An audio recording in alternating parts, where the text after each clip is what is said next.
இப்போ எதை தான் நம்ம தேடுவோம்னா சத்தியத்தையும் தேடுவோம், கிறிஸ்துவ தான் தேடுவாங்க. அந்த கிறிஸ்து எந்த திசையில இருக்கிறாரோ அந்த திசையில நோக்கி இவங்க என்ன பண்ணிருக்குவாங்க, இவங்களுடைய பயணம் அந்த திசையில தான் இருக்கும்.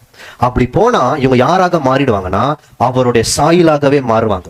ஒரு 2-3 வசனம் தான். 2 கொரிந்தியர் 3:18. நாம் எல்லாரும் திறந்த முகமாக கர்த்தருடைய மகிமையை கண்ணாடியிலே காண்கிறது போல கண்டு ஆவியாய் இருக்கிற கர்த்தரால் அந்த சாயலுக்காகத்தானே மகிமையின் மேல் மகிமை அடைந்து மறுரூபமாக்கப்படுகிறோம். இப்ப என்ன பண்ணின்னு இருக்கிறோம்னா அந்த சாயலை பார்த்துட்டுமா சூரியனை நோக்கி போயின்னு இருக்கிறோமா. சூரியன் கிறிஸ்துவையும் குறிக்கும், இன்னொருத்தரையும் குறிக்கும், பிதாவையும் குறிக்கும். வசனம் ஏதாவது இருக்கா?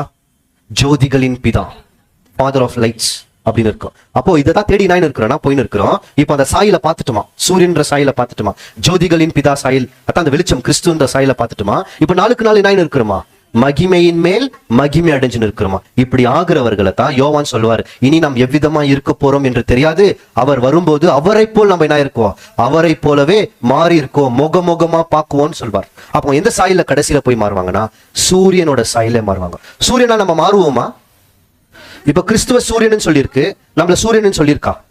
நம்மள இருக்குமோ? நம்மளோட சூரியன் சொல்லுது. பைபிள் எடுத்து ஒரு வசனத்தை வாசிங்க. மத்தேயு 13:43 சொல்வார், நீதிமான்கள் பிதாவோட ராஜ்யத்தில் சூரியனை போல் இருப்பார்கள் இருக்கும்.